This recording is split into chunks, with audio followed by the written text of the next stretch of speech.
Un muscle regroupe des faisceaux de fibres musculaires enveloppés dans une gaine. Chaque faisceau rassemble des fibres musculaires dans une enveloppe de tissu conjonctif. Une fibre musculaire est une seule cellule qui peut atteindre plusieurs centimètres de long. Possédant plusieurs noyaux, elle est dotée d'une terminaison nerveuse qui régit son activité. De nombreux vaisseaux sanguins capillaires lui apportent de l'énergie sous forme d'oxygène et de glucose. Une fibre musculaire comporte un grand nombre de myofibrilles qui parcourent toute la longueur de la cellule. Chacune rassemble une alternance de minuscules filaments d'actine et de myosine. Ces protéines permettent la contraction du muscle. Les filaments d'actine sont rattachés au strie Z qui divise la myofibrille en éléments nommés sarcomères.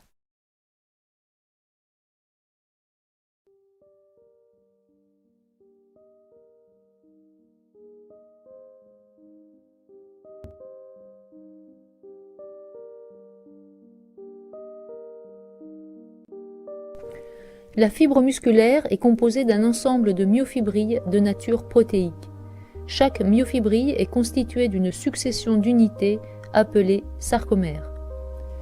Chaque sarcomère est composé de filaments épais de myosine et de filaments fins d'actine. C'est le glissement des filaments fins par rapport aux myofilaments épais qui entraîne le raccourcissement du sarcomère et donc du muscle.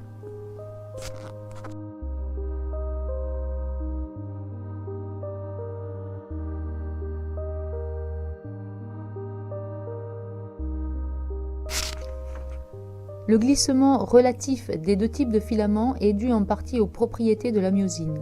Les têtes de la myosine se fixent sur un filament d'actine.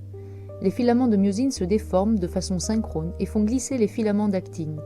Ce glissement se fait grâce à la formation de ponts d'union entre les têtes de myosine et l'actine.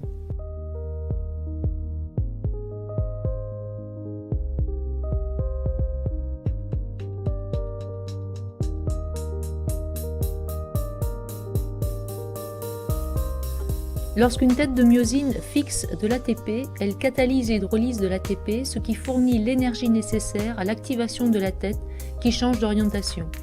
Les têtes de myosine activées forment des ponts d'union avec l'actine.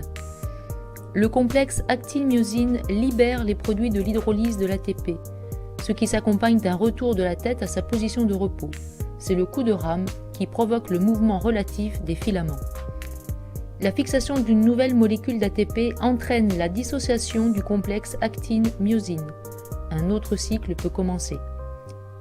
Si l'ATP n'est pas renouvelé, les têtes de myosine ne se détachent pas de l'actine et la myofibrille reste contractée.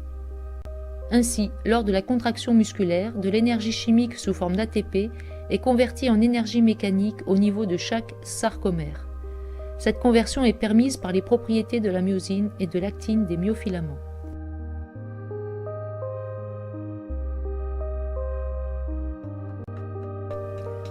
Les ions calcium interviennent dans le cycle de contraction. En se fixant sur une protéine, appelée troponine, située à la surface de l'actine, les ions calcium permettent la formation du complexe actine-myosine. En l'absence d'ions Ca2+, les ponts d'union ne peuvent s'établir.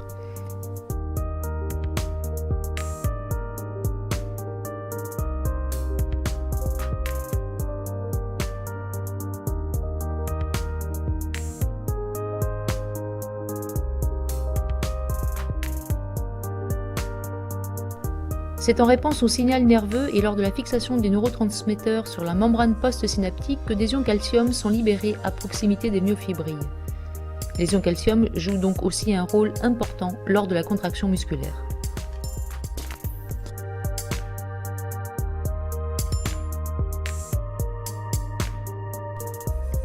Ainsi, l'association entre l'hydrolyse de l'ATP, qui libère de l'énergie, et le mouvement, qui en consomme, constitue un couplage énergétique.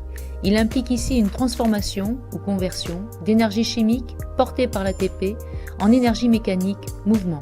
La myosine et l'actine sont les acteurs moléculaires de ce couplage.